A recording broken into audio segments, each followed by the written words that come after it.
트럼프가 오열하고 있습니다. 미국이 중동 방산 시장에서 퇴출됐기 때문입니다. 미사일을 아껴야 한다며 중동의 동맹국들을 버리고 도망친 미국, 수만 명의 목숨이 오가는 상황에서도 자신들의 이익을 최우선으로 삼았던 거죠.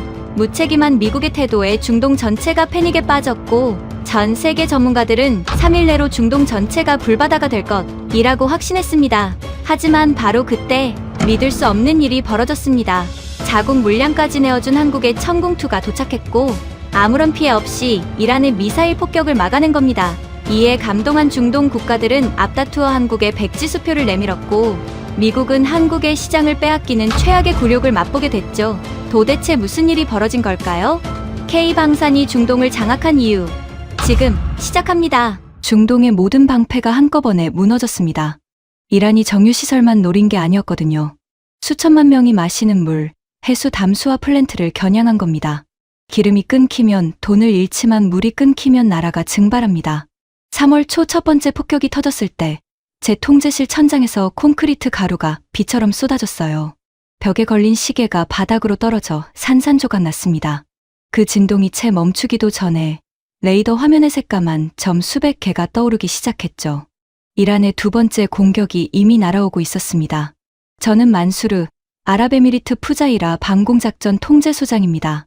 이 사막에서 25년을 복무하며 단 한 번도 실전 공습을 겪어본 적이 없었어요. 훈련은 수백 번 했습니다.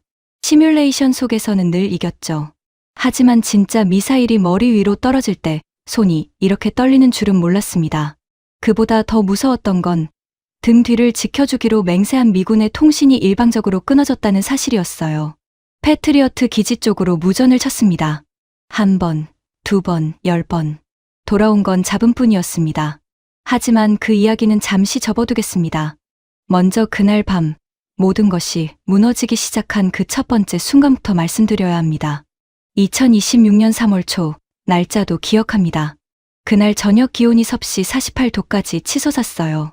에어컨 3대를 풀가동해도 통제실 안은 찜질방이나 다름없었습니다. 부관이 이마에 땀을 닦으며 레이더 스크린을 감시하고 있었고 저는 1시간 전에 전달받은 정보 보고서를 넘기고 있었죠. 이란 강경파 최고 지도자가 교체된 이후 온갖 위협이 쏟아졌지만 솔직히 말하면 귀로 흘렸습니다. 미국이 있으니까요. 패트리어트 포대가 기지 서쪽 7km 지점에 떡하니 박혀 있으니까요. 그게 뚫릴 리가 없다고 25년간 그렇게 믿어왔습니다. 그 믿음이 박살나는데 3초면 충분했어요. 저녁 9시 42분, 기지 남쪽 정유시설 방향에서 하늘이 터졌습니다. 폭음이라기보다 대지 자체가 비명을 지르는 것 같았어요. 통제실 바닥이 배 위에 선 것처럼 출렁거렸고 천장 형광등이 폭죽처럼 터지며 유리 파편이 쏟아졌습니다. 저는 본능적으로 콘솔 아래로 몸을 던졌죠. 귀가 먹먹해져서 제 옆에서 소리 지르는 부관의 입만 뻥긋거리는 게 보였습니다. 5초쯤 지났을까요? 귀가 돌아오면서 가장 먼저 들린 건 기지 전체에 울려 퍼지는 공습경보 사이렌이었어요. 벌떡 일어나 레이더 화면을 봤습니다. 이란의 탄도미사일과 자폭 드론이 뒤섞여 기지 상공으로 쏟아지고 있었어요. 심장이 갈비뼈를 부수듯 요동쳤습니다. 하지만 손은 이미 움직이고 있었죠. 25년이 만들어낸 근육 기억이었습니다. 천궁 발사 시퀀스를 기동시키고 교전 허가를 내렸어요. 천궁이 불을 뿜기 시작했습니다. 화면 위에서 천궁의 요격탄이 적 미사일과 충돌할 때마다 작은 십자 표시가 깜빡거렸어요. 하나, 둘, 셋. 연속으로 맞아 떨어졌습니다. 부관이 명중률을 복창할 때마다 통제실 안에서 짧은 탄성이 터져 나왔죠. 90%를 넘겼습니다. 92, 94. 마지막 요격탄이 적 드론의 꼬리를 물고 하늘에서 함께 터졌을 때 부관이 떨리는 목소리로 외쳤어요. 96%. 전설적인 숫자였습니다. 통제실 안에서 누군가 알라를 부르짖었고 젊은 병사 하나는 두 손으로 얼굴을 감싸며 주저앉았습니다. 저도 모르게 콘솔을 짚은 손에 힘이 풀렸어요. 하지만 그 안도는 숨 한 번 쉴 틈도 주지 않았습니다. 부관이 비명에 가까운 목소리로 제 이름을 불렀어요. 고개를 돌렸습니다. 부관의 손가락이 가리킨 모니터 한쪽에 붉은 글씨가 박혀 있었습니다. 요격탄 잔여량 0%. 그 숫자가 미친 듯이 깜빡거렸어요. 가슴 한가운데를 망치로 내리치는 것 같았습니다. 방금 전의 승리가 한순간에 제로 변해버렸죠. 총알 없는 총. 방패는 서 있는데 방패를 든 팔이 잘려나간 거나 마찬가지였습니다. 그때 통제실 밖에서 묘한 냄새가 밀려들었어요. 매캐한 기름 냄새에 뭔가 톡 쏘는 화학 약품 냄새가 섞인 한 번도 맡아본 적 없는 악취였습니다. 환기구를 통해 들어온 그 냄새에 병사 2명이 동시에 기침을 쏟아냈죠. 밖을 확인하라고 지시했습니다. 출입구 방폭문을 연 병사가 그 자리에 얼어붙었어요. 하늘에서 새까만 비가 내리고 있었습니다. 정유시설이 불타면서 기름과 유독가스가 뒤섞인 검은 빗줄기가 사막 위를 적시고 있었어요. 숨을 들이마시는 것만으로 폐가 찢어지는 것 같다고 그 병사가 문을 닫으며 헐떡거렸습니다. 바로 그 순간 무전기가 터졌어요. 소장님, 타리크가 쓰러졌습니다. 심장이 멈추는 줄 알았습니다. 타리크, 제 형의 막내 아들. 올해 겨우 8살인 그 녀석이에요. 지난주에 기지 앞에서 축구공을 차다가 제 정강이를 걷어차고는 까르르 웃던 그 아이가 무전 너머의 목소리가 끊기듯 이어졌습니다. 검은 비를 맞았다고 피를 토하며 응급실로 실려갔다고. 수화기를 쥔 손에 힘이 너무 들어가서 손가락 마디가 하얗게 질렸어요. 달려가야 했습니다. 당장 지프를 몰고 병원으로 가야 했습니다. 하지만 제 앞에는 요격탄 잔여량 0%가 찍힌 모니터가 있었고 등 뒤에는 50명의 부하들이 제 명령을 기다리고 있었습니다. 주먹을 콘솔 위에 내리쳤어요. 한 번이 아니라 3번을 연속으로 쳤습니다. 손등 가죽이 찢어지며 피가 배었지만 아프지 않았어요. 타리크의 얼굴이 눈앞에서 사라지지 않았습니다. 그런데 슬퍼할 겨를조차 주어지지 않았습니다. 레이더 화면이 다시 울기 시작했어요. 부관이 의자에서 벌떡 일어나더니 화면에 얼굴을 들이밀었습니다. 제가 뒤에서 내려다봤을 때 등줄기를 타고 찬물이 쏟아지는 것 같았어요. 화면 북쪽에서 검은 점들이 밀려오고 있었습니다. 한두 개가 아니었어요. 수십, 수백 개가 구름처럼 뭉쳐서 남하하고 있었습니다. 이란의 2번째 공격이었어요. 자폭 드론과 탄도미사일이 뒤섞인 첫 번째보다 몇 배는 더 거대한 물량이었습니다. 부관에게 궤적 분석을 지시했습니다. 목소리가 떨리지 않으려고 이를 악물었어요. 부관이 데이터를 돌리는 동안 통제실 안의 공기가 납덩이처럼 무거워졌습니다. 키보드를 두드리는 소리 말고는 아무 소리도 나지 않았죠. 30초쯤 지났을까요? 부관이 천천히 고개를 돌렸습니다. 그 얼굴에서 핏기가 완전히 빠져 있었어요. 사색이 따로 없었습니다. 부관이 입을 열었을 때 목소리가 갈라져서 첫 마디가 나오지 않았어요. 침을 삼킨 뒤에야 겨우 내뱉었습니다. 타깃이 기지가 아닙니다. 담수화 플랜트입니다. 통제실 전체가 얼어붙었습니다. 누군가 의자 뒤로 넘어가는 소리가 났어요. 제 귓속에서 심장 박동이 북소리처럼 울렸습니다. 담수화 플랜트. 수천만 명에게 깨끗한 물을 공급하는 이 나라의 심장이었어요. 그게 부서지면 사흘 안에 병원부터 멈춥니다. 타리크가 누워있는 그 병원이 수액 한 방울 넣지 못하고 마비되는 겁니다. 일주일이면 도시가 죽어요. 한 달이면 나라가 사막으로 돌아갑니다. 요격 시스템 가동하라. 제가 소리쳤습니다. 목이 터질 것 같았어요. 하지만 돌아온 건 제가 이미 알고 있는 대답이었습니다. 사격 통제관이 고개를 떨구며 모니터를 가리켰어요. 잔여탄 없음. 붉은 경고등이 벽에 반사되어 통제실 전체를 핏빛으로 물들이고 있었습니다. 쏘고 싶어도 쏠 게 없었어요. 미사일이 날아오는 걸 맨눈으로 지켜봐야 하는 겁니다. 이보다 더한 절망이 있겠습니까? 그래도 미국이 있지 않습니까? 패트리어트가 있지 않습니까? 저는 마지막 남은 줄을 잡는 심정으로 미군 합동 통신 채널을 열었습니다. 주파수를 맞추고 호출 보호를 외쳤어요. 1번, 2번. 응답이 없었습니다. 3번, 4번. 잡음만 돌아왔어요. 통신병에게 장비 이상 여부를 확인시켰습니다. 장비는 멀쩡했어요. 주파수도 정확했습니다. 그런데 상대방이 받지 않는 겁니다. 받지 않는 게 아니라 아예 끊어놓은 거였어요. 25년간 한 번도 빠진 적 없던 미군 한라인이 미사일이 머리 위로 쏟아지는 이 순간에 일방적으로 차단되어 있었습니다. 무전기를 내려놓았습니다. 손에서 힘이 빠지는 게 느껴졌어요. 통제실 안에 50명이 전부 저를 보고 있었습니다. 제가 다음에 뭘 할지, 뭘 하라고 명령할지 기다리고 있었죠. 하지만 저에게 줄 답이 없었습니다. 총알도 없고 동맹도 없고 시간도 없었어요. 부관이 다시 복창했습니다. 적편대 도달 예상 시간과 타깃을 통제실 전원에게 알리는 목소리가 방 안에 메아리 쳤어요. 그 말이 끝나자 어딘가에서 병사 하나가 훌쩍거리는 소리가 들렸습니다.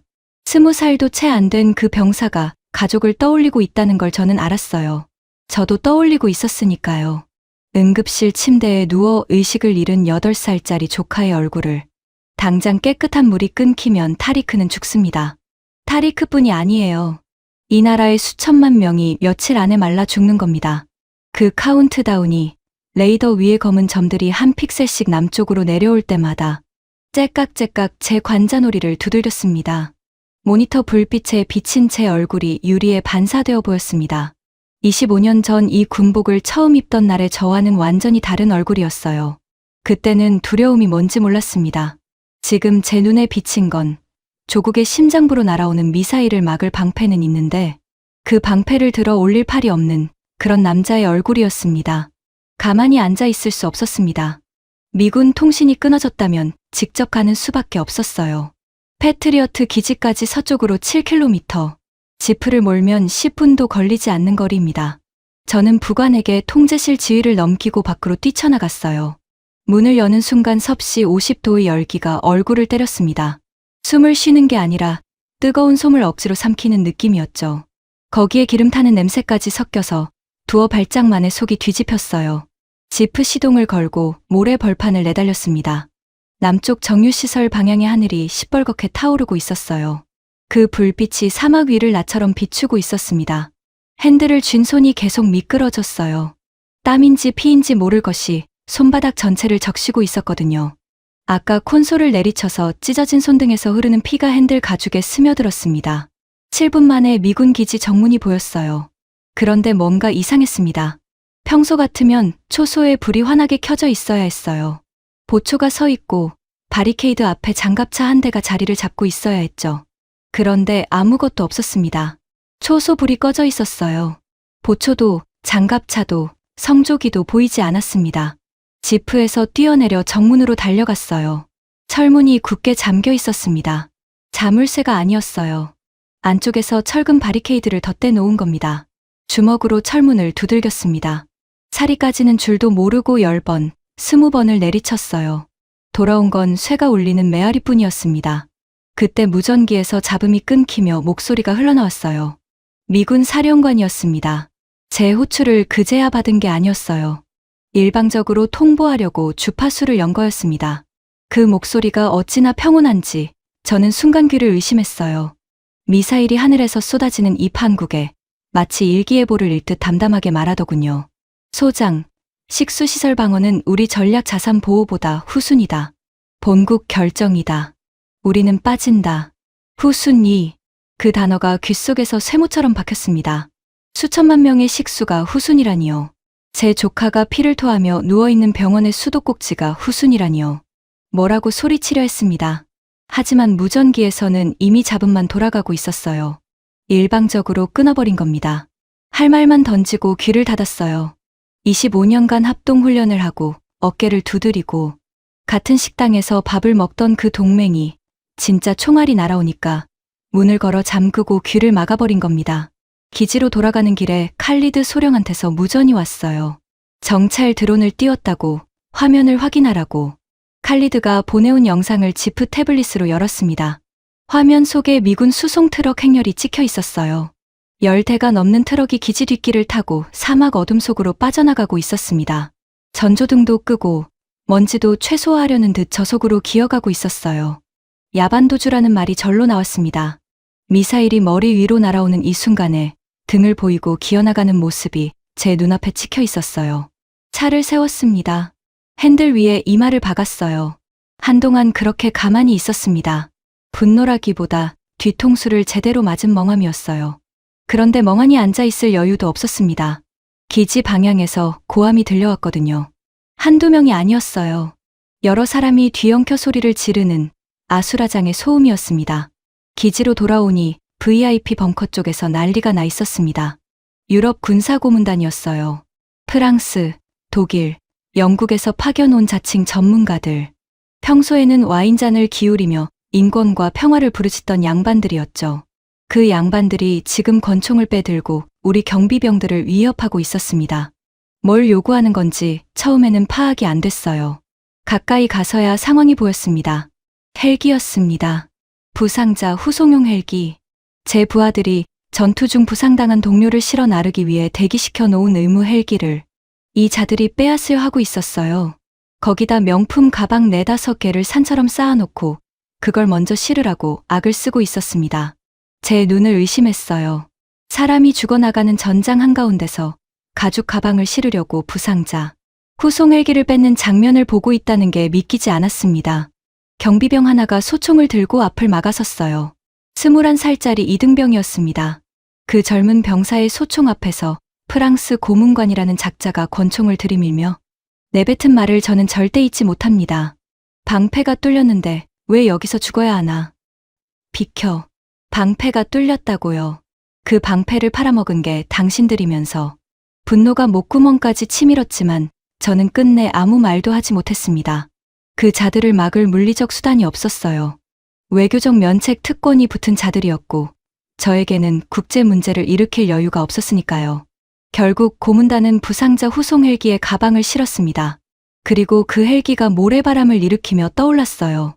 우리 부상병들을 사막에 버려둔 채로 제 경비병이 그 21살짜리 이등병이 하늘로 사라지는 헬기를 올려다보며 서 있었습니다. 소총을 든 채 멍하니 서 있는 그 뒷모습이 가슴을 찔렀어요. 저 젊은이한테 뭐라고 설명해야 합니까?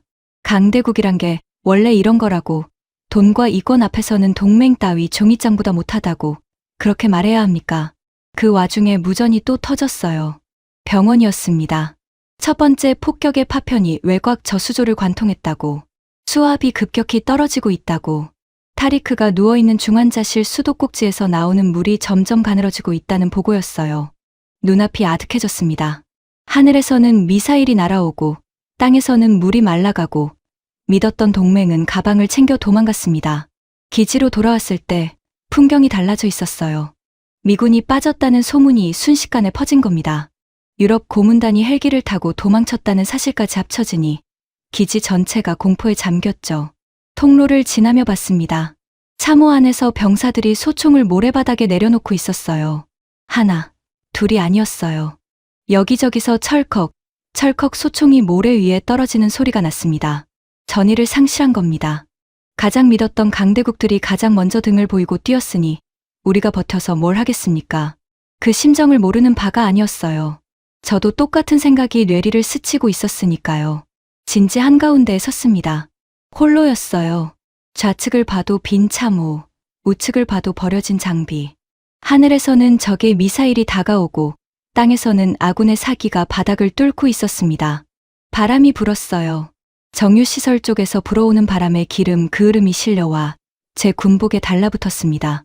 입술을 깨물었어요. 피맛이 났습니다. 아까 미군 기지 철문을 두들기며 까진 주먹을 내려다봤어요. 이 손으로 뭘 할 수 있습니까? 총알도 없고 동맹도 없고 병사들의 눈에서 빛마저 사라졌는데. 하지만 한 가지는 분명했습니다. 여기서 저까지 무너지면 끝이에요. 담수화 플랜트가 부서지고 타리크가 죽고 이 나라가 사막으로 돌아가는 겁니다. 주먹을 쥐었습니다. 터진 입술에서 흐르는 피를 손등으로 훔쳤어요. 이 사막에서 25년을 버텼습니다. 미국이 세워준 방패 뒤에 숨어서가 아니라 이 모래바람 속에서 이를 악물고 견딘 25년이었어요. 방패가 사라졌으면 맨몸으로라도 서야죠. 방법을 찾아야 했습니다. 어디에 있는지는 몰랐지만 반드시 찾아야 했어요. 그때는 미처 몰랐습니다. 그 방법이 이 사막에서 10,000km 떨어진 동쪽 끝의 작은 나라에서 날아오리라는 걸. 통제실로 돌아왔을 때 시계가 자정을 넘기고 있었습니다. 에어컨은 과부하로 이미 2시간 전에 멈춰버렸고 벙커 안은 사우나가 따로 없었어요. 병사들의 군복이 땀으로 짓무르고 있었습니다. 하지만 그 누구도 더위를 호소하지 않았어요. 더위보다 더 견딜 수 없는 게 있었으니까요. 레이더 화면 위에서 한 픽셀씩 남아하는 검은 점들. 그게 도착하면 끝이라는 걸 모두가 알고 있었습니다. 저는 콘솔 앞에 앉아 가능한 모든 통신 채널을 열었어요. 미군은 이미 빠졌고 유럽은 도망쳤고 남은 선택지가 뭐가 있는지 머릿속을 쥐어짜야 했습니다. 이 상황에서 요격탄을 보유하고 있으면서 실제로 보내줄 나라가 몇이나 됩니까? 러시아는 이란 편이고 중국은 구경만 하고 있고 이스라엘은 아랍 국가에 무기를 넘기느니 차라리 불구경을 택할 겁니다. 그때 알-라한 장군에게서 직통 회선이 걸려왔어요. 국방 수뇌부에서 열린 긴급회의 결과를 통보받았습니다. 장군의 목소리가 평소와 달랐어요. 이분은 40년을 군에 몸담은 노장이었습니다. 어떤 상황에서도 목소리 톤 하나 변하지 않는 분이었죠. 그런데 그날 밤 장군의 숨소리가 거칠었어요. 말 사이사이에 침을 삼키는 소리가 무전기 너머로 들렸습니다. 만수르, 한국에 전화했다. 한국, 그 이름이 귀에 들어오는 순간 저는 반사적으로 시선을 발사대 쪽으로 돌렸습니다. 천궁, 대한민국이 만든 그 방공 시스템이 오늘 밤 96%라는 경이적인 숫자를 찍었죠. 무기는 증명됐습니다. 문제는 총알이었어요. 장군이 말을 이었습니다. 외교 관례를 전부 무시하고 한국 국방부에 직통 전화를 걸었다고. 금액은 말하지 마라. 조건도 붙이지 마라. 백지수표를 줄 테니 요격탄만 보내달라고 간청했다고. 그 단어를 쓰더군요. 간청. 알-라한 장군 같은 분이 간청이라는 단어를 입에 올리는 걸 25년 만에 처음 들었습니다. 등줄기가 서늘해졌어요. 장군마저 이 정도로 절박하다면 우리의 상황이 정말 벼랑 끝이라는 뜻이었으니까요. 하지만 솔직히 기대하지 않았습니다.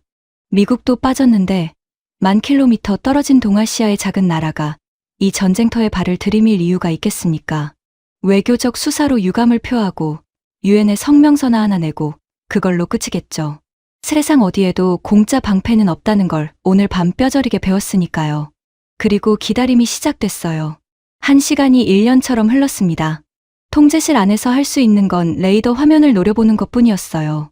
적 편대는 여전히 남아 중이었고 우리 손에는 빈 발사대만 있었습니다. 병사들이 교대로 쓰러져 잠들었다 깨기를 반복했어요. 잠이라기보다 기절에 가까웠죠. 탈진한 몸이 더는 버티지 못하고 스스로 꺼지는 겁니다. 저는 잠이 오지 않았어요. 눈을 감으면 타리크의 얼굴이 떠올랐고 눈을 뜨면 요격탄 잔여량 0%가 보였습니다. 새벽 4시쯤이었을 겁니다. 기지 관제탑에서 무전이 왔어요. 국적불명의 대형 수송기가 기지 활주로에 접근 중이라고. 저는 처음에 미군이 두고 간 장비를 회수하러 돌아온 줄 알았습니다. 아니면 또 어느 나라 고문단이 자국민 빼내러 온 건지. 통제실 밖으로 나갔어요. 활주로 방향 하늘에서 거대한 항공기의 윤곽이 어둠 속에 드러나고 있었습니다. C-17 전략 수송기였어요. 착륙등이 켜지며 활주로 위를 훑었습니다. 그런데 이상했어요. 수송기가 내려앉으며 일으킨 모래바람이 가라앉자 미군 마크가 보이지 않았습니다. 꼬리 날개에 찍힌 건 태극 마크였어요. 대한민국 공군. 눈을 비벼봤습니다. 모래 때문에 헛것을 보는 건지 확인하려고. 아니었어요. 선명한 태극 문양이 활주로 조명에 반사되어 빛나고 있었습니다. 수송기의 거대한 후방 화물문이 유압 소리를 내며 천천히 열렸어요. 안에서 쏟아져 나온 건 미사일 캐니스터였습니다. 천궁 이 요격탄. 한 발, 두 발이 아니었어요. 컨테이너 단위로 실려 있었습니다. 30발. 부관이 숫자를 세다가 목이 메어 더 세지 못했어요. 저도 마찬가지였습니다. 텅 비었던 발사대에 채울 30발의 총알이 10,000km를 날아온 겁니다. 하지만 진짜 충격은 그 다음이었어요. 화물칸 안쪽에서 사람이 내렸습니다. 군인이 아니었어요. 정장도 아니었고 방탄조끼도 아니었어요. 기름때가 시커멓게 밴 작업복을 입은 사내들이었습니다. 6명이었어요. 묵직한 공구함을 양손에 들고 활주로에 내려서자마자 고개를 들어 하늘을 봤습니다. 정유시설이 타며 벌겋게 물든 하늘을. 한 명도 뒷걸음질 치지 않았어요. 맨 앞에 선 사내가 눈에 박혔습니다. 반백의 머리카락, 거친 손, 작업복 가슴팍에 알아볼 수 없는 한국어 명찰이 달려 있었어요. 그 사내가 활주로 모래를 한 발로 찍어 밟으며 주위를 둘러봤습니다. 폭격의 진동이 아직 간헐적으로 발밑을 흔들고 있었고 공기엔 유독가스 냄새가 가시지 않았어요. 수송기 엔진이 꺼지자 새벽 사막의 정막 속에서 멀리 불타는 정유시설의 우문거리는 소리만 남았습니다. 그런 한가운데로 걸어 들어온 겁니다. 화물만 올 줄 알았습니다. 요격탄만 덜렁 보내주면 감사하겠다고 그렇게 생각했어요. 무기만 와도 기적인데 사람까지 왔다는 걸 머리가 이해하지 못했습니다. 미국은 자국 전략 자산이 위험하다며 문을 걸어 잠갔습니다.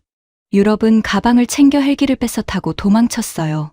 그런데 한국은 요청하지도 않은 사람을 보낸 겁니다. 미사일이 날아오는 하늘 아래로 민간인 기술자 6명을 실어보낸 겁니다. 활주로 한쪽에서 짐을 챙기던 서방 기술자 한 명이 그 광경을 봤어요. 마지막으로 빠져나가려고 대기하고 있던 프랑스 업체 직원이었습니다. 그 자가 동료를 쿡쿡 찌르며 한국팀을 가리켰어요. 피식 웃더군요. 동양인 6이 공구함 들고 뭘 하겠냐는 표정이었습니다. 당장이라도 돌아갈 비행기를 찾아야 할 텐데 저 사람들은 제정신인가? 그런 눈빛이었어요. 저도 솔직히 같은 의문이 스쳤습니다. 고작 6명이 이 지옥에서 뭘 할 수 있겠습니까? 그런데 맨 앞에 반백머리 사내가 그 시선을 정면으로 받았습니다. 그리고는 아무런 반응도 보이지 않았어요. 마치 거기에 사람이 서 있는 줄도 모른다는 듯 입에 들어간 모래를 뱉어내고 공구함을 바닥에 내려놓지도 않은 채 활주로에서 가장 뜨거운 방향으로 걸어가기 시작했습니다. 발사대 쪽이었어요. 섭씨 50도의 열기와 기름 연기가 엉겨붙는 그쪽으로 거침없이 직진한 겁니다. 나머지 5명이 한마디 말도 없이 뒤를 따랐어요. 저는 그 뒷모습을 보며 서 있었습니다. 입을 다물 수가 없었어요. 설명할 수 없는 감정이 목구멍을 막았습니다. 강대국들이 줄줄이 도망친 이 사막에 10,000km를 날아와 제 통제실도 거치지 않고 발사대로 직진하는 6명의 등판. 그 등판에서 느껴지는 건 동정이 아니었어요. 의무감도 아니었습니다. 마치 자기네 기계를 자기네가 고치러 온 것처럼 당연하다는 듯이 걸어가고 있었습니다. 뒤에서 부관이 제 팔꿈치를 잡았어요. 저 사람들이 누구냐고 물었습니다. 저는 대답하지 못했어요. 이름도 소속도 몰랐습니다. 아는 거라곤 하나뿐이었어요. 이 새벽에 저 사막 위를 걸어가는 6명의 사내들이 이 나라의 마지막 희망일지도 모른다는 것. 총알 30발과 함께 날아온 6명의 손이 미국의 패트리어트도 지켜주지 않은 이 하늘을 어쩌면 지켜낼 수도 있다는 것. 새벽 공기가 미세하게 바뀌었어요. 정유시설 화재에서 불어오던 검은 연기 사이로 활주로의 태극 마크가 희미하게 빛나고 있었습니다. 날이 밝기 시작했지만 기온은 오히려 더 올라갔습니다. 사막의 아침은 원래 잠깐이나마 선선한 시간이 있어요. 그런데 그날은 달랐습니다. 전날 밤 정유시설 화재가 대기를 달궈 놓은 탓에 해가 뜨기도 전에 온도계가 48도를 가리키고 있었어요. 통제실 에어컨은 이미 죽은 지 오래였고 병사들은 군복 상의를 벗어던진 채 벽에 기대어 헐떡이고 있었습니다. 저는 한국팀 리더를 통제실로 안내하려 했어요. VIP 통제실 지하에 있어서 그나마 온도가 낮았거든요. 독립된 발전기에 연결된 에어컨도 아직 살아 있었습니다. 최소한의 예우였죠. 10,000km를 날아온 손님들에게 시원한 공간을 내주는 건 당연한 도리 아니겠습니까? 그런데 그 반백머리 사내가 제 말을 끝까지 듣지도 않았어요. 통역을 맡은 한국인 한 명이 제 제안을 전달하자 리더가 고개를 저으며 짤막하게 한마디를 내뱉었습니다. 통역이 옮긴 말은 이랬어요. 기계가 있는 대로 가겠습니다. 그러고는 통제실 입구를 지나쳐 발사대 쪽으로 방향을 틀었습니다. 제가 뒤따라가며 밖은 위험하다고, 섭씨 50도가 넘는다고, 최소한 방열복이라도 지급하겠다고 말했어요. 리더가 걸음을 멈추지 않은 채 뒤를 돌아봤습니다. 뭐라고 했는지 통역은 필요 없었어요. 그 눈빛이 전부 말하고 있었거든요. 괜찮으니 비켜달라는 그런 눈이었습니다. 발사대에 도착하자 리더가 상의를 벗어 던졌어요. 기름때 묻은 작업복 윗도리를 아무렇게나 모래 위에 내팽개치고 러닝 셔츠 차림으로 캐니스터에 달라붙었습니다. 미사일 캐니스터의 표면 온도가 얼마인지 아십니까? 사막 직사광선을 받은 금속이에요. 맨손을 갖다 대면 살이 달라붙습니다. 리더가 캐니스터 볼트에 렌치를 물리는 순간 지직하는 소리와 함께 손바닥 가죽이 타는 냄새가 바람에 실려왔어요. 얼굴 하나 찡그리지 않더군요. 이를 악물고 렌치를 돌렸습니다. 나머지 5명도 마찬가지였어요. 서방 기술자들이 에어컨 나오는 컨테이너 안에서 노트북을 펴고 원격으로 작업하던 것과는 차원이 달랐습니다. 이 사람들은 찢어진 작업복 자락을 손에 감고 맨살이 쇠에 닿지 않도록 천 조각을 대면서 볼트를 조이고 있었어요. 누가 시킨 것도 아니었습니다. 아무도 입을 열지 않았어요. 말이 필요 없는 사람들이었습니다.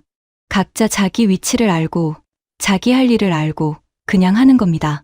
체격이 좋은 한국인 하나가 제 시선을 끌었어요. 레이더 장비 쪽에 달라붙어 배관을 점검하고 있었는데 쇳덩이를 다루는 손놀림이 예사롭지 않았습니다. 넉넉한 덩치에 사람 좋게 생긴 인상이었지만 장비 앞에 서자 눈빛이 완전히 달라졌어요. 호랑이라는 표현이 과하지 않았습니다. 그리고 제일 날렵한 최고의 한국인이 한 가지 기막힌 짓을 했어요. 생수병을 칼로 반을 잘라 컵을 만들더니 어디서 구했는지 얼음 조각을 띄우고 갈색 가루를 풀어 넣었습니다. 커피였어요. 한국식 인스턴트 커피. 달짝지근한 냄새가 사막 열기 속에서 묘하게 퍼졌죠. 그걸 들고 발사대 주변에서 탈진해 있던 제 병사들한테 하나씩 건넨 겁니다. 제 병사 하나가 그 생수병 컵을 받아 들고 멍하니 쳐다봤어요. 적국도 아니고 아군도 아닌 말도 통하지 않는 동양인이 건네는 커피를 한 모금 마시더니 그 병사의 표정이 변했습니다. 눈가가 풀어지면서 뭐라고 아랍어로 중얼거렸어요. 고맙다는 말이었을 겁니다. 그 장면을 보며 저는 깨달았어요. 이 사람들은 기계만 고치러 온 게 아니구나. 이 사막에 뭔가 다른 걸 들고 온 거구나. 작업은 속도가 붙었습니다. 하지만 문제가 하나 더 있었어요. 칼리드 소령이었습니다. 칼리드는 처음부터 한국팀을 못마땅하게 여겼어요. 영국 샌더스트에서 유학한 엘리트였고 미군 시스템에 대한 맹신이 뼛속까지 박혀 있었습니다. 항상 미군이 준 영문 매뉴얼 태블릿을 끼고 살았죠. 한국팀이 발사대에 달라붙어 작업하는 걸 팔짱을 끼고 지켜보다가 저한테 와서 대놓고 말했어요. 소장님, 미국 데이터링크 없이는 이 시스템 반쪽짜리입니다. 저 사람들이 볼트를 아무리 조여봤자 레이더가 제대로 작동하지 않으면 소용없어요. 틀린 말은 아니었습니다. 미군이 빠지면서 데이터링크가 끊겼고 천국 레이더는 독자 운용 모드로 전환된 상태였어요. 성능이 떨어진다는 건 사실이었죠.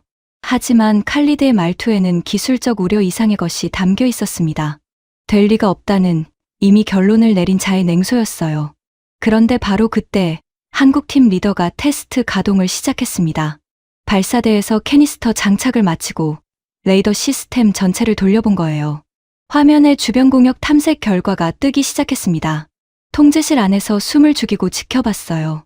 그리고 사막이 우리를 시험했습니다. 아무런 예고 없이 바람이 바뀌었어요. 북서쪽에서 폭풍 같은 돌풍이 불어닥쳤습니다. 샤말. 이 사막의 악마 같은 모래바람이에요. 모래 입자가 총알처럼 살을 때리고 시야를 0으로 만들어버리는 건 물론이고 레이더 전파까지 교란시킵니다. 순식간에 천국 레이더 화면이 붉은색 노이즈로 가득 찼어요. 마치 텔레비전 지직거리는 것처럼 모든 신호가 묻혀 아무것도 식별할 수 없었습니다. 칼리드가 그걸 보더니 돌아서며 내뱉었어요. 됐습니다. 이 시스템은 사막에서 장님이에요. 미군 위성 보정 없이는 모래 클러터를 못 걸러냅니다. 작전 포기해야 합니다. 통제실 공기가 얼어붙었습니다. 병사들의 시선이 저와 칼리드 사이를 오갔어요. 칼리드의 말에도 일리가 있었거든요. 미군의 위성 데이터 보정 없이 모래폭풍 속에서 레이더를 운용한 전례가 없었습니다. 매뉴얼에도 없는 상황이에요. 매뉴얼에 없으면 칼리드는 불가능으로 분류하는 사람이었습니다. 바로 그때 통제실 구석에서 누군가 걸어 나왔어요. 하산 하사였습니다. 60이 넘은 늙은 베두인 하사관. 얼굴에 주름이 사막 모래 언덕처럼 깊이 패인 노인이었어요. 젊은 장교들 사이에서 뒷방 늙은이 취급을 받는 사람이었습니다. 전자 장비 하나 다룰 줄 모르고 보고서도 제대로 쓸 줄 몰라요. 하지만 30년을 이 사막에서 바람을 맞으며 버텨온 사람이었습니다. 하산이 너덜너덜한 가죽 장부를 하나 꺼내 들었어요. 표지가 반쯤 떨어져 나가고 모서리가 닳아 둥그러진 낡은 장부였습니다. 하산이 그걸 한국팀 리더 앞에 내밀었어요. 아랍어로 뭐라고 했는데 옆에 있던 한국인 통역이 얼른 귀를 기울였습니다. 하산의 장부를 넘겨봤습니다. 삐뚤빼뚤한 아랍어 손글씨와 함께 화살표와 숫자들이 빼곡했어요. 날짜별로 바람의 방향, 색이, 모래의 밀도가 적혀 있었습니다. 30년치. 매일매일 이 늙은 병사가 손으로 기록한 사막 바람의 일기장이었어요. 미군의 수십억 달러짜리 위성 데이터링크가 처리하지 못한 모래 변수를 이 노인이 연필 자루와 감각으로 30년간 기록해온 겁니다. 통역을 맡은 한국인이 장부를 들고 한 장 한 장 넘기며 리더에게 설명하기 시작했어요. 단순한 번역이 아니었습니다. 아랍어에는 바람을 표현하는 미묘한 단어들이 수십 개가 있어요. 같은 북서풍이라도 습기를 머금은 바람과 건조한 바람의 이름이 다르고 모래를 끌고 오는 바람과 모래를 밀어내는 바람의 이름이 달라요. 한국인 통역이 그 미묘한 뉘앙스를 하나도 빠뜨리지 않고 기술 언어로 변환해서 리더에게 전달했습니다. 리더의 눈이 바뀌었어요. 장부를 한 장 넘길 때마다 고개를 끄덕이는 속도가 빨라졌습니다. 뭔가를 찾은 사람의 얼굴이었어요. 리더가 통역에게 뭔가를 빠르게 지시하더니 공구함에서 노트북을 꺼내 발사대 옆 모래바닥에 펼쳐 놓았습니다. 그리고 밤이 시작됐어요. 리더가 하산의 아날로그 기록을 디지털 코드로 변환하는 작업에 들어간 겁니다. 하산이 옆에 앉아 장부를 넘겨주고 통역이 읽어주고 리더가 코드를 짰어요. 모래바닥 위에 노트북을 놓고 쪼그려 앉아서 섭씨 40도가 넘는 밤 공기 속에서 키보드를 두들겼습니다. 손가락 끝에서 땀이 뚝뚝 떨어져 키보드 위에 자국을 남겼어요. 칼리드가 그 광경을 멀찍이서 지켜보고 있었습니다. 팔짱을 낀 채 벽에 기대서 태블릿을 만지작거리며. 하지만 시간이 지날수록 칼리드의 자세가 조금씩 바뀌는 게 보였어요. 팔짱이 풀렸고 벽에서 등이 떨어졌고 어느 순간 태블릿을 주머니에 넣고 한 발짝 앞으로 다가와 있었습니다. 동이 트기 직전 리더가 마지막 코드를 입력했어요. 그리고 천궁 소프트웨어에 데이터를 밀어 넣었습니다. 레이더가 재가동됐어요. 통제실 전원이 화면을 쳐다봤습니다. 붉은 노이즈가 거치고 있었어요. 모래 폭풍 사이로 마치 안개가 거치듯 화면이 맑아지기 시작했습니다. 점 하나가 찍혔어요. 원래는 모래 신호에 파묻혀 절대 보이지 않을 작은 물체가 화면 위에 선명하게 떠올랐습니다. 부관이 숨을 헐떡이며 탐지 결과를 읽었어요. 모래 폭풍 한가운데서 초소형 드론까지 잡아내고 있었습니다. 최첨단 미군 위성이 포기한 것을 30년 된 손글씨 장부와 한국 엔지니어의 밤샘이 해낸 겁니다. 하산이 화면을 바라보며 조용히 고개를 끄덕였어요. 30년간 아무도 거들떠보지 않은 그 기록이 드디어 쓸모를 찾은 겁니다. 레이더가 살아난 기쁨은 오래가지 못했습니다. 맑아진 화면 위로 북쪽에서 내려오는 검은 점들이 다시 모습을 드러냈거든요. 이번에는 어젯밤과 비교할 수 없는 규모였어요. 화면 상단이 까맣게 물들었습니다. 자폭 드론과 탄도미사일이 뒤엉킨 거대한 군집이 일제히 남하하고 있었어요. 부관이 숫자를 세다가 멈췄습니다. 세는 게 무의미했거든요. 300이 넘었습니다. 사격 통제관이 궤적 데이터를 뽑아냈어요. 타깃은 어젯밤 분석과 동일했습니다. 담수와 플랜트. 이란은 처음부터 한 곳만 노리고 있었던 겁니다. 정유시설 폭격은 눈속임이었어요. 진짜 칼끝은 처음부터 물을 향하고 있었습니다. 도달 시간 20분. 기지 전체에 사이렌이 울렸습니다.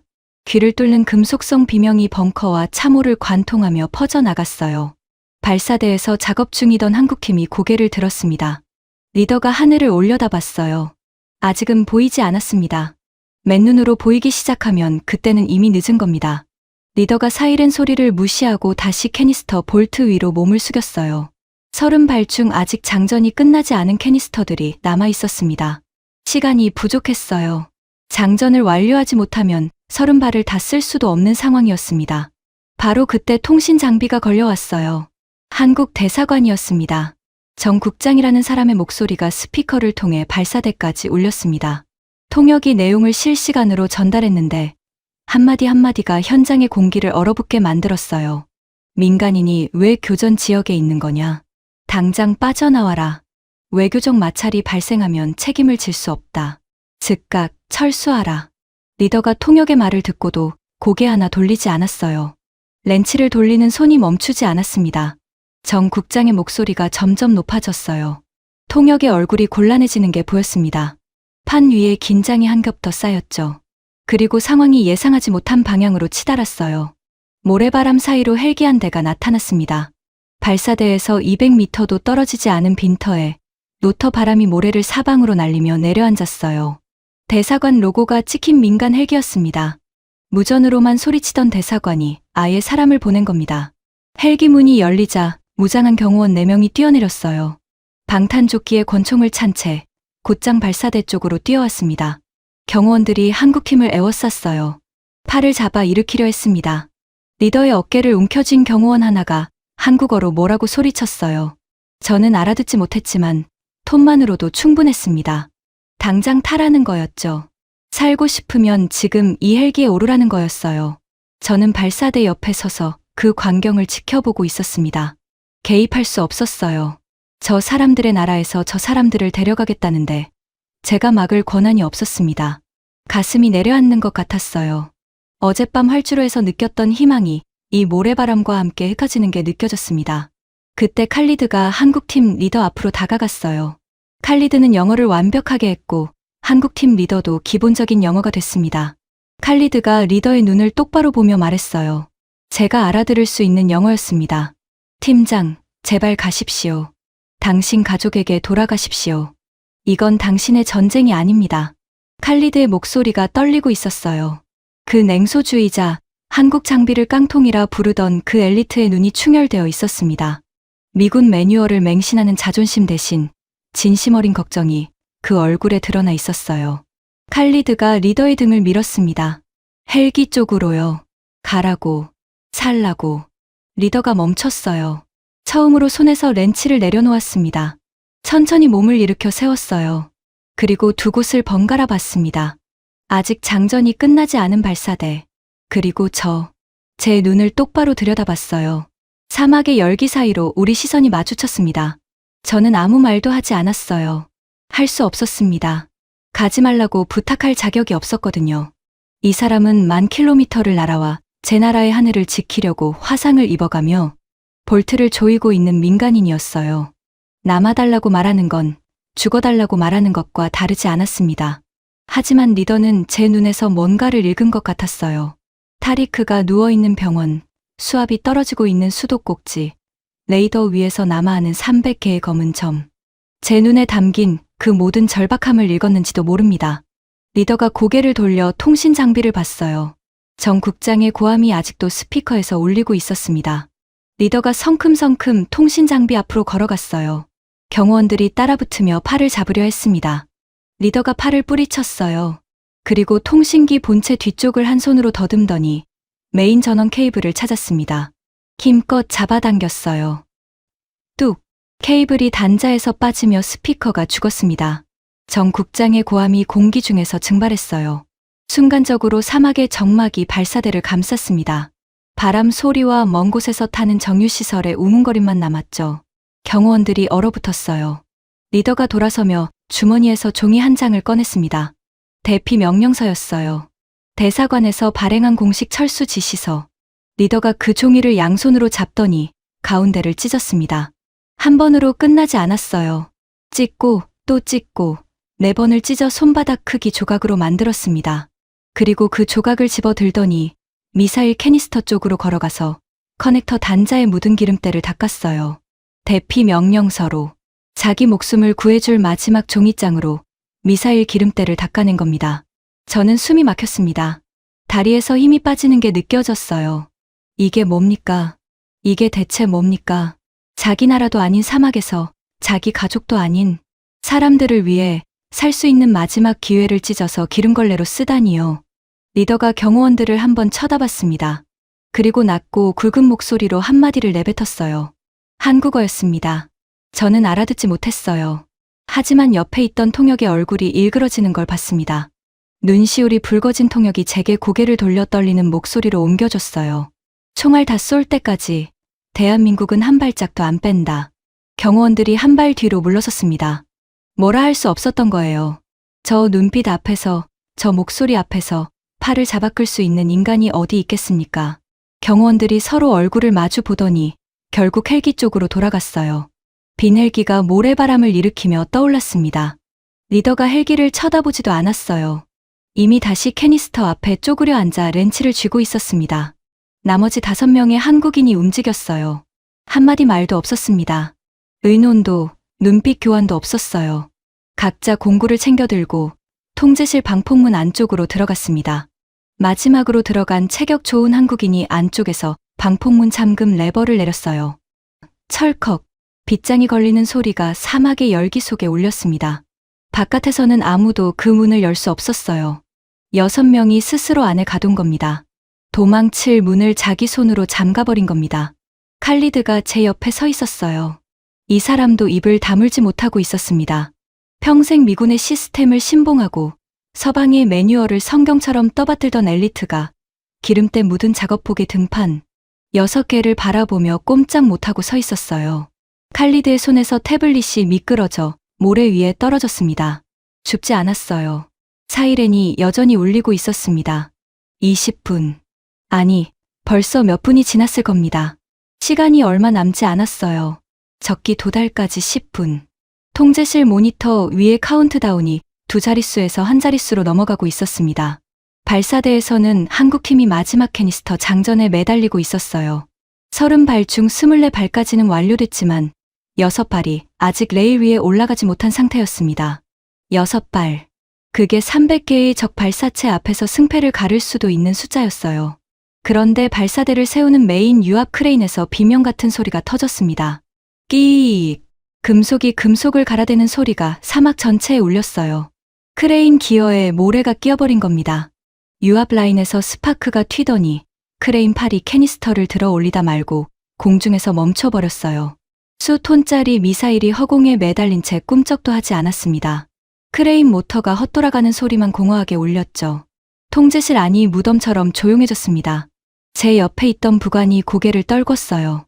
병사 하나가 벽을 주먹으로 쳤습니다. 저도 두 손으로 얼굴을 감싸 쥐었어요. 숨을 쉴 수가 없었습니다. 가슴을 거대한 돌덩이가 짓누르는 것 같았어요. 여기까지인가. 10,000km를 날아온 총알이 있어도 총에 장전하지 못하면 아무 소용이 없는 겁니까? 그때 설상가상으로 통제실 외곽에서 쉬익하는 소리가 터졌어요. 레이더 냉각수 펌프가 폭염을 견디지 못하고 터져버린 겁니다. 50도로 끓어오른 냉각수가 배관 틈새로 분출되며 뜨거운 증기가 사방으로 퍼졌어요. 배관 근처에 있던 병사 2명이 비명을 지르며 뒹굴었습니다. 레이더가 과열되면 방금 살려놓은 탐지 시스템이 또 죽어요. 크레인도 멈추고 냉각수도 터지고 하늘에서는 300발이 내려오고 있었습니다. 체격 좋은 한국인이 먼저 움직였어요. 방폭문 안에서 뛰쳐나오더니 터진 배관 쪽으로 달려갔습니다. 뜨거운 증기가 분출되는 바로 그 앞으로요. 방열복이 없었어요. 장갑도 없었습니다. 그 한국인이 맨몸으로 끓는 배관을 끌어안았어요. 쇳덩이에 살이 닿는 순간 지직 소리가 났습니다. 살이 타는 냄새가 바람에 실려왔어요. 그런데 놓지 않았습니다. 이를 악물고 배관을 붙잡은 채 다른 손으로 공구함에서 용접봉을 꺼내 물었어요. 배관을 한쪽 팔뚝으로 누르고 한쪽 손으로 용접기를 잡아 불꽃을 튀겼습니다. 팔 한쪽 살이 시뻘겋게 익어가는 걸 제가 봤어요. 그런데 그 사람의 표정은 변하지 않았습니다.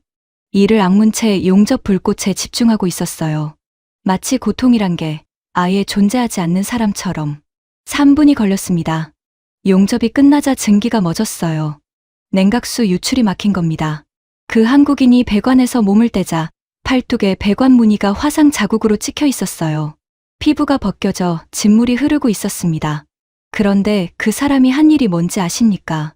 옆에 있던 생수를 팔뚝 위에 끼얹고 아무 일도 없었다는 듯이 공구함을 집어들고 발사대 쪽으로 되돌아간 겁니다. 그 사이 발사대에서는 리더가 결정을 내리고 있었어요. 멈춰 선 크레인을 노려보다가 뒤를 돌아보며 소리쳤습니다. 통역이 옮겨졌어요. 크레인 버려. 손으로 밀어. 손으로 밀어. 수톤짜리 미사일 캐니스터를 사람 힘으로 레일 위에 올리겠다는 겁니다. 매뉴얼에는 존재하지 않는 방법이었어요. 어떤 교범에도 어떤 시뮬레이션에도 없는 짓이었습니다. 미사일 캐니스터의 수동 장전. 기계가 하도록 설계된 일을 맨손으로 하겠다는 거예요. 한국인 6명이 캐니스터 레일에 달라붙었습니다. 어깨와 등을 쇠에 밀착시키고 발로 모래를 디뎠어요. 리더가 한국어로 구령을 외쳤습니다. 하나, 둘, 셋. 6명이 동시에 밀었어요. 전투와 밑창이 모래에 미끄러졌습니다. 캐니스터는 꿈쩍도 하지 않았어요. 다시. 하나, 둘, 셋. 또 미끄러졌습니다. 모래가 발밑에서 파도처럼 밀려나갔어요. 캐니스터는 1cm도 움직이지 않았습니다. 리더가 허리를 숙인 채 헐떡거렸어요. 6명의 얼굴이 시뻘겋게 달아올라 있었습니다. 물리적으로 불가능한 건지도 몰랐어요. 인간의 근력으로 밀 수 있는 무게가 아니었으니까요. 그때 뒤에서 쇠가 바닥에 떨어지는 소리가 났어요. 돌아봤습니다. 칼리드였습니다. 칼리드가 서 있었어요. 그 손에 들려 있어야 할 미군 매뉴얼 태블릿이 모래 위에 나뒹굴고 있었습니다. 칼리드가 그걸 내던진 거예요. 영국에서 배운 이론, 미국에서 받은 교범, 그 모든 체계와 원칙을 모래바닥에 패대기 친 거였습니다. 칼리드의 입에서 고함이 터졌어요. 알라우 아크바르, 밀어라. 칼리드가 캐니스터에 몸을 박았습니다. 가장 먼저요. 깨끗한 군복에 흙 묻히기를 극도로 싫어하던 그 엘리트가 군복 가슴팍제로 쇠에 부딪혔어요. 그 고함이 발사대를 넘어 참호까지 울려 퍼졌습니다. 먼저 뛰어온 건 만수르, 접니다. 제가 캐니스터의 어깨를 박았어요. 소장이 뭘 하는 거냐고 부관이 소리쳤지만 들리지 않았습니다. 그 다음은 병사들이었어요. 참호에서 소총을 내려놓았던 그 병사들이 하나둘 뛰어나왔습니다. 10명, 20명, 30명, 50명 가까운 병사들이 캐니스터로 달려들었어요. 짐승처럼 달려들었습니다. 한국어 구령과 아랍어 구령이 뒤섞였어요. 하나, 둘, 셋, 과 얄라. 동시에 터졌습니다. 산에 수십 명의 핏대가 솟구치고 전투화가 모래를 파고들고 어깨와 등이 쇠에 밀착되어 비명을 질렀어요. 캐니스터가 움직였습니다. 1cm, 5cm, 쇠가 레일 위를 긁는 소리가 사막에 울렸어요. 다시, 얄라, 하나 둘 셋, 30cm, 50cm, 칼리드의 군복 어깨가 찢어져 피가 배어 나왔습니다. 리더의 전투화 밑창이 뜯겨져 맨발이 모래에 닿았어요. 그래도 멈추지 않았습니다. 아무도 멈추지 않았어요. 철컥, 캐니스터가 장전 레일 끝에 맞물리는 소리가 났어요. 한 발 장전 완료. 환호가 터졌습니다. 하지만 리더가 바로 소리쳤어요. 다음, 나머지 5발이 남아 있었습니다. 돌아서서 다시 달라붙었어요. 그리고 또, 시간이 얼마나 흘렀는지 모릅니다. 7분이었을 수도 있고 8분이었을 수도 있어요. 5번째 캐니스터가 레일에 맞물렸을 때 부관이 통제실에서 뛰어나와 하늘을 가리켰습니다. 육안으로 보였어요. 북쪽 수평선 위에 작은 점들이 나타나기 시작했습니다. 적 드론 편대의 선두가 시야에 들어온 겁니다. 마지막 한 발이 남았어요. 30번째 캐니스터. 리더가 이미 레일에 몸을 밀착시키고 있었습니다. 칼리드가 옆에 붙었고 제가 그 옆에 섰어요. 병사들이 빈틈없이 달라붙었습니다. 리더가 마지막 구령을 외쳤어요. 목이 찢어지는 소리였습니다. 온 힘을 다해 밀었어요. 등뼈가 부러지는 줄 알았습니다. 눈앞이 하얘졌어요. 팔이 후들거리고 무릎이 꺾이려 했습니다. 그래도 밀었어요. 모래 위에 맨발이 땅을 파고 찢어진 어깨에서 피가 쇠를 적셨습니다. 철컥, 기계음이 사막을 울렸어요. 30번째 요격탄 장전 완료. 쓰러지듯 모래 위에 주저앉았습니다. 숨을 쉴 수가 없었어요. 심장이 갈비뼈를 뚫고 나올 것 같았습니다. 옆에서 칼리드도 무릎을 꿇고 헐떡이고 있었어요. 리더가 모래바닥에 한 손을 짚고 하늘을 올려다봤습니다. 적 편대가 눈에 보이는 거리까지 다가와 있었어요. 30발, 300을 상대할 30발이 지금 이 순간 인간의 땀과 피와 뚝심으로 발사대 위에 올라가 있었습니다. 리더가 모래바닥에서 몸을 일으켰습니다. 비틀거렸어요. 하지만 곧 2발로 섰습니다. 통제실로 향하는 리더의 뒷모습을 보며 저도 일어났어요. 무릎이 후들거렸지만 걸었습니다. 지금 주저앉을 시간이 없었어요. 통제실 방폭문을 열고 들어서자 레이더 화면이 눈에 박혔습니다. 북쪽에서 밀려오는 검은 점들이 화면 절반을 뒤덮고 있었어요. 하산의 장부 데이터를 먹인 천국 레이더가 모래폭풍 사이로 하나하나를 또렷이 잡아내고 있었습니다. 자폭 드론과 탄도미사일이 뒤섞인 거대한 군집이 담수와 플랜트를 향해 수직으로 곤두박질치기 시작했어요. 리더가 사격 콘솔 앞에 섰습니다. 밤새 볼트를 조이고 캐니스터를 맨손으로 밀어 올린 그 손으로 발사 패널을 짚었어요. 손가락 마디가 퉁퉁 부어 있었고 손등 가죽이 벗겨져 진물이 흘렀습니다. 리더가 저를 돌아봤어요. 눈빛에 한마디가 담겨 있었습니다. 쏘겠다는 눈이었어요. 제가 고개를 끄덕였습니다. 더 이상 말은 필요 없었어요.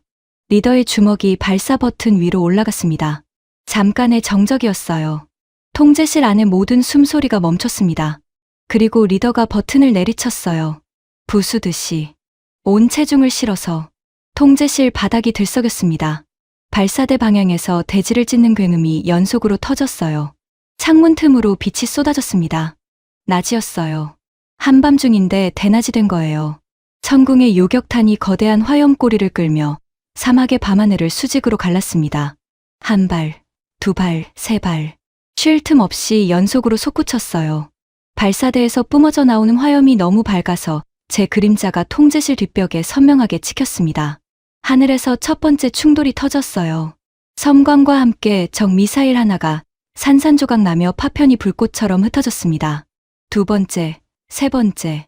밤하늘이 불꽃 놀이장처럼 번쩍였어요. 레이더 화면 위에서 검은 점이 하나씩 사라졌습니다. 부관이 요격 성공을 복창할 때마다 통제실 안에서 짧은 탄성이 새어나왔어요. 그때 세상이 뒤집혔습니다. 적의 미사일 하나가 기지 외곽에 떨어졌어요. 직격은 아니었지만 충격파가 끔찍했습니다. 통제실 전체가 폭탄 안에 들어간 것처럼 흔들렸어요. 천장에서 콘크리트 덩어리가 떨어졌고 콘솔 위의 모니터 2대가 바닥으로 날아갔습니다. 저는 벽에 등을 부딪히며 나자빠졌어요. 귀에서 삐 하는 이명이 울렸습니다. 그리고 가장 무서운 일이 벌어졌어요. 레이더 화면이 꺼졌습니다. 모니터만 꺼진 게 아니었어요. 통제실 전체에 불이 나갔습니다. 비상등마저 깜빡이 죽었어요. 기지 메인 전력이 끊어진 겁니다. 충격파가 변전 시설을 날려버렸어요. 칠흑 같은 어둠 속에서 병사들의 거친 숨소리만 들렸습니다. 눈이 멀었어요. 레이더가 죽으면 요격탄이 아무리 남아 있어도 소용없습니다. 적이 어디 있는지 모르는데 어디로 쏘겠습니까? 천궁은 눈 없이는 싸울 수 없는 시스템이에요. 방금 전까지 하늘을 수놓던 요격의 불꽃이 멈춘다는 뜻이었습니다. 아직 발사되지 않은 요격탄들이 발사대 위에서 무용지물로 앉아 있었어요. 어둠 속에서 제가 소리쳤습니다. 보조 전력을 돌려라. 발전기를 가동하라. 하지만 돌아온 대답은 절망적이었어요. 보조 발전기도 충격파에 회로가 나갔다고. 복구에 최소 20분이 필요하다고. 20분. 적 편대가 담수화 플랜트에 도달하기까지 남은 시간보다 긴 시간이었습니다. 바로 그 순간 통제실 밖에서 엔진 소리가 들렸어요. 지프나 장갑차 소리가 아니었습니다. 훨씬 크고 거친 디젤 트럭의 엔진이었어요. 소리가 점점 가까워졌습니다. 가까워지는 정도가 아니라 돌진하고 있었어요. 쾅! 엄청난 충돌음과 함께 통제실 외벽이 진동했습니다. 밖에서 뭔가 들이받은 거예요. 병사들이 비명을 질렀어요. 적의 공격인 줄 알았습니다. 하지만 아니었어요. 날렵한 체구의 한국인이었습니다. 정비 트럭을 몰고 온 거예요. 철조망을 들이받으며 통제실 외벽까지 돌진한 겁니다. 트럭 범퍼가 찌그러지고 보닛에서 연기가 피어올랐지만 그 한국인은 이미 운전석에서 뛰어내리고 있었어요. 한 손에 점프 케이블 뭉치를 쥐고 뭘 하려는 건지 이해하는데 3초가 걸렸습니다. 그 한국인이 트럭 보닛을 열어젖히고 배터리 단자를 찾았어요. 점프 케이블 한쪽을 트럭 배터리에 물리고 다른 한쪽 끝을 들고 레이더 외부 전력 단자를 향해 뛰었습니다. 트럭 배터리를 레이더에 직결시키겠다는 거예요. 교범에도 없고 설계 사양에도 없는 짓이었습니다. 전압이 안 맞으면 레이더 기판이 통째로 타버릴 수도 있었어요. 하지만 그런 계산을 할 여유가 없었죠. 케이블이 레이더 단자에 물렸습니다. 스파크가 튀었어요. 칠흑 같은 어둠 속에서 파란 불꽃이 섬광처럼 번쩍였습니다. 1초, 2초. 아무 일도 일어나지 않았어요. 심장이 바닥으로 가라앉는 것 같았습니다. 3초. 모니터 하나가 깜빡였어요. 4초. 레이더 화면이 살아났습니다. 희미하게, 불안정하게, 하지만 분명히 살아났어요. 화면 위로 적 편대의 위치가 다시 떠올랐습니다. 통제실에서 환호가 아니라 비명에 가까운 소리가 터졌어요. 리더가 즉각 사격 시퀀스를 재개했습니다. 천궁이 다시 불을 뿜기 시작했어요. 하늘이 다시 낮이 됐습니다. 요격탄이 적 발사체를 하나씩 물고 늘어졌어요. 하산의 데이터가 위력을 발휘했습니다. 모래 폭풍 사이로 숨어드는 적어도 자폭 드론까지 천궁의 레이더가 모조리 잡아냈어요. 산등성이를 타고 기어오르는 드론들, 미군 패트리어트의 탐지 각도 밖으로 파고드는 궤적의 미사일들까지 천궁의 요격탄이 하나도 빠뜨리지 않고 하늘에서 터뜨렸습니다. 부관이 요격 성공을 복창하는 목소리가 점점 높아졌어요. 27, 28, 29. 화면 위의 검은 점들이 사라지고 밤하늘에는 30번의 폭발이 잔상을 남겼습니다. 마지막이었어요. 적 미사일 하나가 담수화 플랜트를 향해 수직으로 낙하하고 있었습니다. 플랜트 상공 1000m, 800m. 통제실 전원이 숨을 멈췄어요. 리더의 손가락이 콘솔 위에서 하얗게 질려 있었습니다. 500m. 화면에서 섬광이 터졌어요. 적 미사일의 신호가 사라졌습니다. 플랜트 상공 500m에서 먼지가 됐어요. 부관이 목이 터지도록 외쳤습니다. 38 발사, 38명중. 100%. 통제실이 무너지는 줄 알았어요. 병사들이 포효하듯 소리를 질렀습니다. 바닥에 주저앉아 울음을 터뜨리는 병사가 있었고, 옆 사람을 끌어안고 이마를 맞대는 병사가 있었어요. 저는 콘솔 위에 두 손을 짚고 서 있었습니다. 다리가 풀려서 손을 놓으면 쓰러질 것 같았거든요. 눈물이 났어요. 참으려 했는데 참을 수가 없었습니다. 병원에서 무전이 왔어요. 떨리는 목소리였습니다. 수도관이 살아났다고. 담수화 플랜트가 무사하니 정수된 물이 다시 흐르기 시작했다고. 요동치던 파이프에서 맑은 물이 쏟아져 나오고 있다고. 그리고 타리크가, 제형의 8살짜리 막내가 간호사가 떠준 깨끗한 물을 마시고 눈을 떴다고. 저는 무전기를 쥔 채 무릎을 꿇었습니다. 한참 뒤에야 리더를 찾았어요. 통제실 구석에서 벽에 등을 기대고 앉아 있었습니다. 고개를 떨구고 있었어요. 잠든 건지 탈진한 건지 분간이 되지 않았습니다. 다가가니 눈을 떴어요.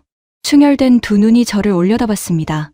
저는 그 사람의 손을 잡았어요. 부어오르고 가죽이 벗겨진 화상 자국이 점점이 박힌 그 거친 손을. 아무 말도 하지 못했습니다. 목구멍이 막혀서 소리가 나오지 않았어요. 그냥 잡고 있었습니다. 멀리 산 꼭대기에서 망원경을 들여다보던 사람들이 있었다는 걸 나중에 알았습니다. 사우디와 카타르 군사 특사단이었어요. 학살극을 예상하고 지켜보고 있었다더군요. 그런데 100% 요격의 불꽃놀이를 목격하고는 망원경을 떨어뜨렸다고 합니다. 본국에 기적이 일어났다고 비명을 지르며 무전을 쳤다고. 저는 그 순간 산 꼭대기를 볼 여유가 없었어요. 무릎을 꿇고 울고 있었으니까요. 동이 텄습니다. 2026년 3월 11일 아침이었어요. 밤새 불타던 정유시설의 연기가 옅어지고 사막 위로 햇살이 쏟아졌습니다.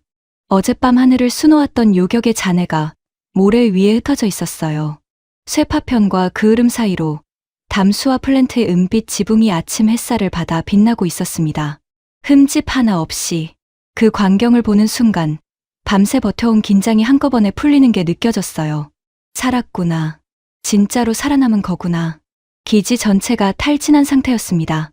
병사들이 참호벽에 기대어 잠들어 있었고 발사대 주변에는 밤새 맨손으로 캐니스터를 밀어 올렸던 사내들이 모래 위에 널브러져 있었어요. 군복과 작업복이 뒤섞여 있었습니다. 누가 한국인이고 누가 UAE 병사인지 구분이 되지 않았어요. 찢어진 어깨, 부어오른 손, 피와 기름때가 뒤엉킨 팔뚝, 전부 같은 모양이었습니다. 그 평온이 깨진 건 헬기 소리 때문이었어요. 한 대가 아니었습니다. 북쪽 수평선에서 점이 셋, 넷 나타나더니 굉음을 내며 기지로 접근했어요. VIP 수송 헬기였습니다. 동체에 사우디 왕실 문장이 찍힌 헬기가 먼저 내려앉았고 바로 뒤에 카타르 국방부 마크가 박힌 헬기가 뒤따랐습니다. 로터 바람이 모래를 사방으로 날렸어요. 잠들어 있던 병사들이 벌떡 일어났습니다. 헬기 문이 열리자 양복을 차려입은 사내들이 쏟아져 나왔어요. 수행원들이 서류 가방을 들고 뒤따랐습니다. 맨 앞에 선 사우디 왕족의 구트라가 모래바람에 펄럭였어요. 밤새 산꼭대기에서 망원경을 들여다보던 그 특사단의 상관들이었습니다. 어젯밤의 기적을 본국에 보고하자마자 새벽녘에 헬기를 띄운 거였죠. 사우디 왕족이 곧장 저를 찾았어요. 만수르 소장, 첨궁 담당 기술진을 만나게 해달라고. 목소리가 급했습니다. 눈이 번들거렸어요. 지갑이 아니라 가슴이 뛴다고 말하기엔 그 손에 들린 서류의 정체가 너무 노골적이었습니다. 제가 한국팀 리더 쪽을 가리키자 왕족이 수행원 3명을 대동하고 성큼성큼 발사대 쪽으로 걸어갔어요. 리더는 아침 햇살 아래서 발사대 점검을 하고 있었습니다. 밤새 전투를 치른 캐니스터의 상태를 하나하나 확인하고 있었어요. 탈진했을 텐데 벌써 일어나 기계 앞에 서 있는 거였습니다. 사우디 왕족이 다가가 영어로 말을 걸었어요. 통역이 옆에서 한국어로 옮겨줬습니다. 부르는 게 값이라고. 당장 자국 국경으로 와서 같은 시스템을 깔아달라고. 금액은 원하는 대로 적으라고. 그러면서 수행원이 서류를 펼쳤어요. 백지 수표였습니다. 금액란이 비어 있었어요. 사우디 왕실 직인만 찍혀 있었습니다. 원하는 숫자를 적으라는 거였죠. 리더가 서류를 내려다봤어요. 그리고 고개를 들어 왕족의 눈을 봤습니다. 뭔가 기대에 찬 표정으로 기다리는 왕족 앞에서 리더가 입을 열었어요. 통역이 옮겨졌습니다. 한국 공장은 24시간 돌아갑니다. 우리 UAE 형님들 물량부터 채워야 하니 뒤로 줄 서십시오. 왕족의 표정이 얼어붙었어요. 수행원들이 서로 얼굴을 마주 봤습니다. 사우디 왕실의 백지 수표를 들이밀었는데 줄을 서라는 말을 들은 거예요. 산유국 왕족이 동양인 기술자에게 줄을 서라는 소리를 듣는 광경을 저는 난생 처음 목격했습니다. 하지만 리더의 표정에는 거만함이 없었어요. 오만도 경멸도 아니었습니다. 그냥 당연한 순서를 말하는 얼굴이었어요. 먼저 온 사람이 먼저 받는 겁니다. 어젯밤 함께 피를 흘린 사람이 먼저예요. 백지 수표가 그 순서를 바꿀 수는 없었습니다. 카타르 특사가 옆에서 끼어들려 했어요. 리더가 손을 들어 정중하게 제지하더니 고개를 돌려 통역에게 뭔가를 지시했습니다. 통역이 발사대 옆에 세워둔 장비 박스를 열었어요. 안에서 묵직한 바인더 하나를 꺼내 들었습니다. 두꺼웠어요. 300페이지는 넘어 보였습니다. 표지에 한국어와 아랍어가 나란히 적혀 있었습니다. 리더가 그 바인더를 들고 제게 다가왔어요. 제가 멍하니 서 있으니까 리더가 한 걸음 더 가까이 왔습니다. 바인더를 제 두 손 위에 올려놓았어요. 묵직했습니다. 종이의 무게가 아니었어요. 밤새 이 안에 쏟아부은 무언가의 무게였습니다. 통역이 설명해 줬어요. 천궁, 이 사막 최적화 자립 운용 매뉴얼. 리더가 밤새 전투를 지휘하면서 동시에 이걸 만들고 있었다는 겁니다. 하산의 30년치 기록을 바탕으로 모래 폭풍대 응코드를 정리하고 현지 병사들이 스스로 레이더를 보정할 수 있는 절차를 문서화한 거예요. 통역을 맡은 한국인이 아랍어로 번역을 달았고 하산이 사막 관련 용어를 감수했다고 셋이 밤새 만든 겁니다. 요격탄이 하늘을 가르는 그 와중에 제 손이 떨렸어요. 바인더를 쥔 손가락에서 힘이 빠지는 게 느껴졌습니다. 무기를 판 게 아니었어요. 이 사람들은 무기를 쓰는 법을 남기고 간 겁니다. 우리가 스스로 하늘을 지킬 수 있도록, 다시는 강대국의 통신이 끊어질 때 무릎 꿇지 않아도 되도록. 리더가 제 눈을 보며 말했어요. 통역이 옮겨졌습니다. 우리는 고철 팔고 도망치는 강대국이 아닙니다. 이 하늘은 소장님이 직접 지키십시오. 목이 막혔습니다. 대답을 하려 했는데 소리가 나오지 않았어요. 입술을 깨물었습니다. 또 피맛이 났어요. 이틀 사이에 입술이 성한 곳이 없었습니다. 하지만 이번에 흐르는 것은 피만이 아니었어요. 눈에서도 뭔가가 흘렀습니다. 뒤에서 발소리가 들렸어요. 칼리드였습니다.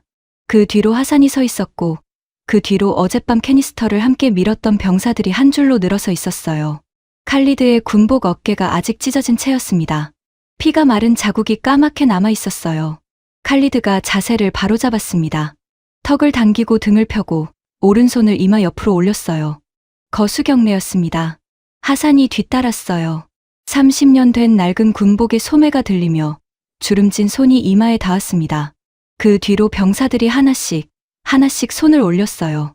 10명, 20명, 50명. 어젯밤 소총을 모래바닥에 떨어뜨렸던 바로 그 병사들이 한국인 6명을 향해 일제히 경례를 올리고 있었습니다. 아무도 울음소리를 내지 않았어요. 하지만 칼리드의 볼 위로 줄기가 흘렀고 하산의 사막 언덕 같은 주름 사이로 물기가 번졌습니다. 리더가 경례를 받았어요. 대단한 제스처가 아니었습니다. 고개를 한번 숙였어요. 깊이. 그리고 다시 들었습니다. 그게 전부였어요. 하지만 그 고개 숙임 하나에 담긴 것이 어떤 연설보다 무거웠습니다. 오후에 알 라하얀 장군이 국영 방송에 출연했습니다. 기지에 설치된 텔레비전으로 병사들과 함께 봤어요. 장군의 얼굴이 클로즈업 됐을 때 40년. 군 복무 동안 한 번도 흔들리지 않던 그 목소리가 떨리고 있었습니다. 장군이 카메라를 똑바로 보며 말했어요. 돈으로 산 무기는 떠나지만 피를 나눈 형제의 방패는 영원하다. 대한민국은 아랍에미리트의 제1혈맹이다.